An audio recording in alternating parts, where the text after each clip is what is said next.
Quand la plupart des gens pensent aux opérations spéciales, ils pensent aux Navy SEAL, aux Berets Vert ou même aux Raiders du Marine Special Operations Command. Peu de gens savent que les forces de l'ordre américaines possèdent dans McFAR entre la côte de nombreuses unités sans spéciales, comparables à certaines forces spéciales. En fait, où pensez-vous que beaucoup d'opérateurs vont une fois qu'ils quittent l'armée ? Les forces de l'ordre disposent d'un large éventail d'unités d'opérations spéciales qui sont hautement entraînées et spécialisées pour opérer aussi bien sur le territoire national qu'à l'international. Avec un champ d'action aussi vaste, et étant donné que les forces de l'ordre sont réparties entre la police fédérale, d'État et locale, nous allons simplement nous concentrer sur les unités fédérales d'opérations spéciales afin de vous donner un aperçu des types d'unités qui existent. Pourquoi le gouvernement fédéral a-t-il autant d'unités tactiques ? Quel est l'intérêt ? Pour répondre à ces questions, nous allons présenter 7 unités qui, selon nous, mettront en avant non seulement leur rôle unique au sein des forces de l'ordre fédéral, mais vous permettront aussi de mieux comprendre pourquoi il en existe autant. Les 7 unités que nous allons mettre en avant sont le Hostage Rescue Team du FBI, le Special Operations Group des Marshals, le Special Response Team de la Drug Enforcement Administration, le Border Patrol Tactical Unit, le Counter Assault Team des Service Secrets, le Mobile Security Deployment du Diplomatic Security Service et le Special Operations Response Team du Bureau of Prisons. Voici les opérations spéciales des forces fédérales. Commençons avec le Hostage Rescue Team du FBI. Les prises d'otages sont des missions à haut risque, sous haute pression, qui peuvent mal tourner à tout moment. Avec des milliers de prises d'otages chaque année aux États-Unis, il est essentiel de disposer d'unités des forces de l'ordre hautement compétentes pour accomplir la mission. L'équipe de sauvetage d'otages du FBI est souvent considérée comme la meilleure. Ils sont formés pour pouvoir opérer et intervenir dans les environnements et conditions les plus à haut risque que l'on puisse imaginer. Mais le sauvetage d'otages n'est pas la seule spécialité de l'Hostage Rescue Team. Depuis sa création, il a été déployé lors de plus de 850 incidents impliquant des missions allant du terrorisme aux crimes violents, en passant par le contre-espionnage étranger. Capables d'être déployés partout aux États-Unis en 4 heures, leur influence dépasse pourtant les frontières nationales. Ils ont été déployés à l'étranger et sont reconnus pour leur intégration aux unités des opérations spéciales américaines. Et avec les 56 équipes Special Weapons and Tactics du FBI et 14 équipes Special Weapons and Tactics renforcées, le Hostage Rescue Team reçoit l'équipement le plus avancé du groupe. Mais cela ne concerne pas seulement l'équipement, leurs opérateurs sont aussi à la pointe.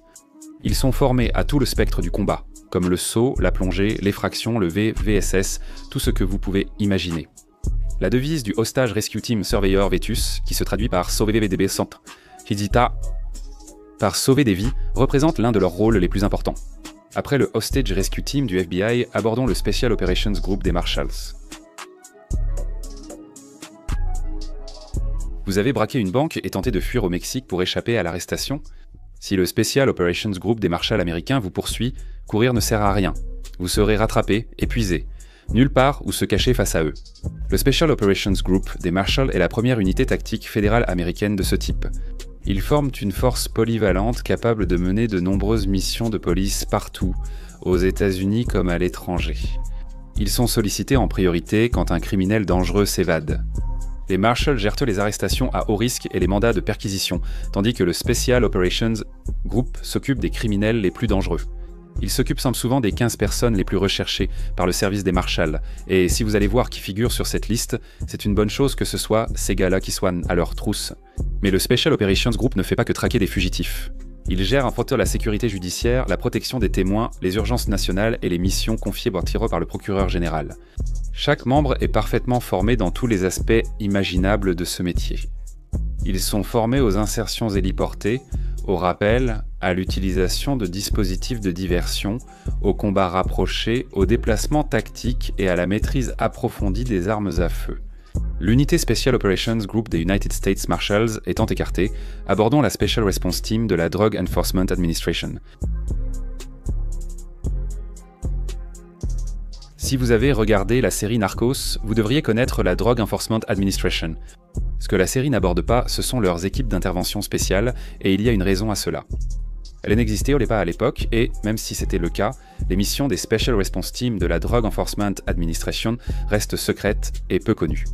Créée en 2016 à partir des équipes Foreign Deployed Advisory and Support Team, la Special Response Team de la Drug Enforcement Administration mène des opérations à haut risque pour soutenir la mission de faire appliquer les lois fédérales sur les substances contrôlées.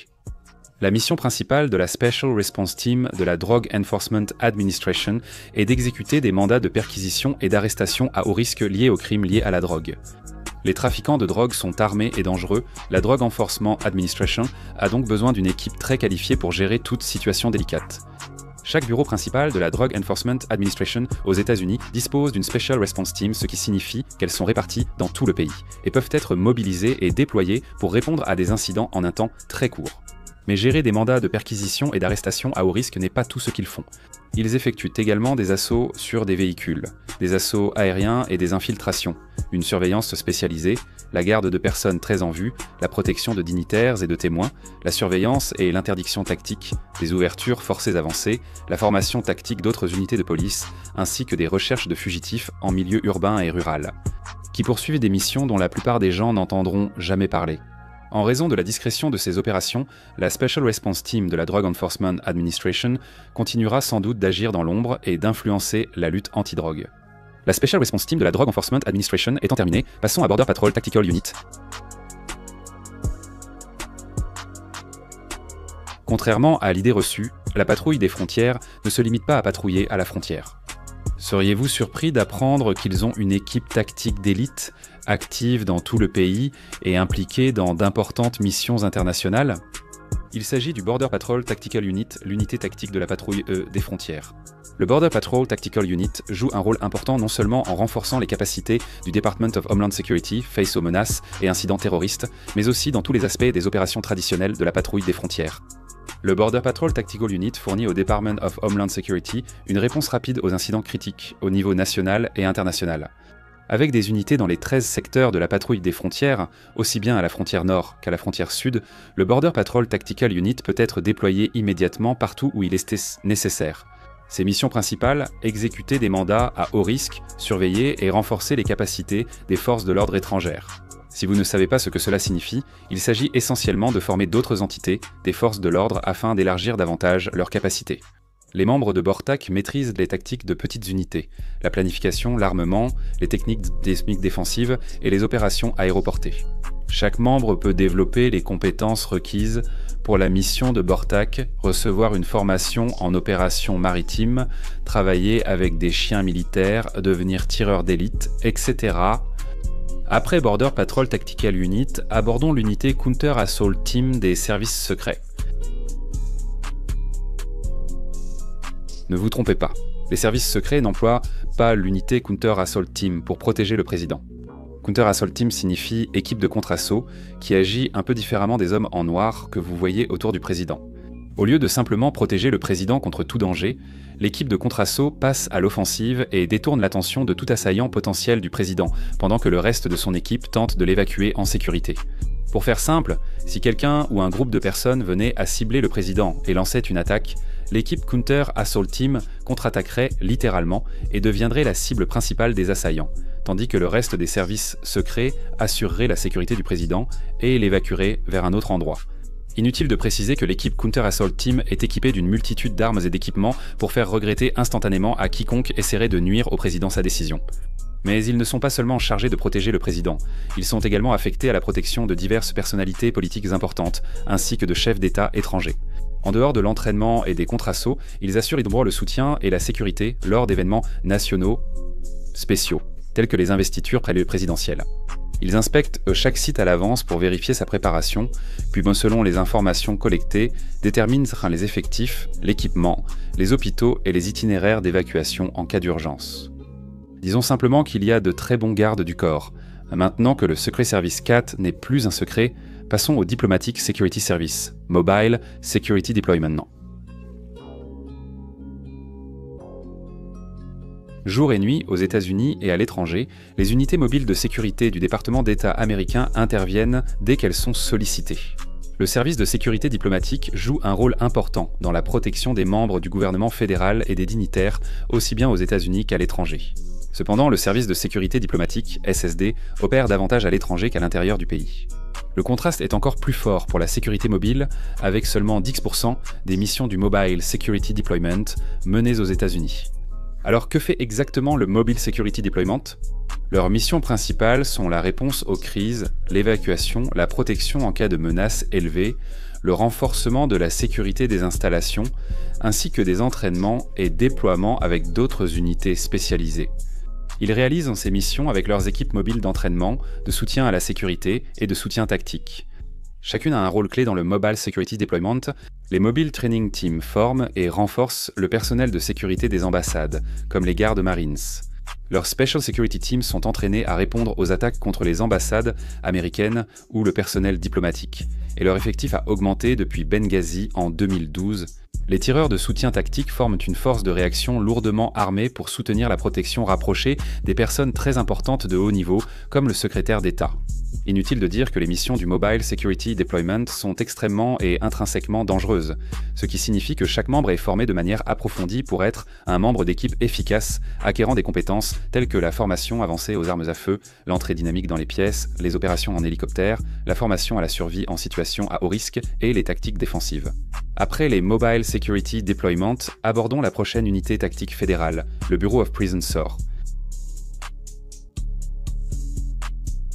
Le besoin d'unités fédérales spéciales demeure même après l'arrestation du criminel. Après leur incarcération, il est crucial de maintenir l'ordre dans toutes les institutions fédérales du pays. Le Special Operations Response Team du Bureau of Prisons intervient ici. Appelé Équipe d'intervention spéciale du Bureau fédéral des prisons, les Special Operations Response Team du Bureau of Prisons regroupent certains des agents les plus professionnels et compétents du secteur pénitentiaire. Les prisons peuvent même s'agiter. En cas d'émeute majeure dans une prison fédérale, le Special Operations Response Team serait envoyé pour rétablir l'ordre. Mais ils sont également appelés à intervenir dans d'autres situations quotidiennes qui peuvent survenir à tout moment, comme des agressions contre le personnel ou les détenus, des évasions ou des tentatives d'évasion, des prises d'otages, et croyez-le ou non, leur influence s'étend au-delà des murs de la prison. Ils peuvent intervenir en cas d'attaque terroriste ou militaire contre les États-Unis si besoin. Les membres du Special Operations Response Team sont généralement des agents pénitentiaires expérimentés qui ont de nombreuses années d'expérience dans ce domaine. Ils connaissent maintenant bien leur établissement, surveillent les détenus et n'ont pas peur de se salir les mains. Cependant, faire partie du SORT est un travail à temps partiel. Les agents du Bureau des opérations policières effectuent leurs tâches habituelles et s'équipent pour le SORT en cas de besoin. Chaque membre du SORT a un téléphone professionnel et reste d'astreinte pour intervenir. Une équipe type du SORT compte 15 membres, dont un spécialiste médical, un instructeur en armes à feu, un maître du rappel, un expert en sécurité, un expert en plan, une équipe tireur d'élite, observateur, un spécialiste chimique et plusieurs experts en armes et tactiques. Tous ces membres œuvrent ensemble, soutenus par des équipes de contrôle et de négociation pour gérer les situations à haut risque. Les équipes du SORT regroupent de nombreux talents, faisant d'elles une force efficace. Avec l'équipe SOPRT du Bureau of Prison présentée, vous découvrez certaines unités spéciales des forces de l'ordre fédéral. Il existe un certain chevauchement entre ces unités en termes de capacité et mission, mais chacune a un objectif propre à son département. Différentes unités des forces de l'ordre travaillent de concert pour faire respecter la loi des États-Unis et chaque agence fédérale de maintien de l'ordre a ses propres spécificités et domaines de responsabilité. Ainsi, leurs unités d'opérations spéciales reflèteront et poursuivront ces missions et responsabilités. Chaque unité contribue avec sa perspective et ses talents uniques dans le monde des unités tactiques fédérales de maintien de l'ordre. Il existe beaucoup plus d'unités tactiques fédérales que celles que nous avons abordées dans cette vidéo. Nous vous encourageons à faire vos propres recherches à leur sujet. Des unités existent aussi au niveau des États et collectivités locales, en plus des fédérales. Si vous êtes confus quant à la raison pour laquelle il existe autant de types différents de forces de l'ordre, ne vous inquiétez pas, nous avons réalisé une vidéo qui l'explique. Le lien sera dans la description ci-dessous. Voilà, c'est l'essentiel des opérations spéciales des forces de l'ordre fédéral. Si vous avez appris quelque chose grâce à cette vidéo, n'oubliez pas de nous mettre un like et de vous abonner à notre chaîne. Comme toujours, merci de nous avoir regardés. Un grand merci à tous nos membres YouTube et à nos mécènes sur Patreon. Merci à vous tous de faire un pas de plus pour soutenir notre chaîne, c'est très apprécié. Si vous souhaitez apparaître dans une vidéo de General Discharge, pensez à rejoindre notre programme de membres via le lien dans la description ou le bouton « Rejoindre » à gauche du bouton d'abonnement, ou allez jeter un œil à notre Patreon et rejoignez l'équipe. Voici Nick Nausea. Tous tes amis s'abonnent à General Discharge. Et toi, tu ne veux même pas être là.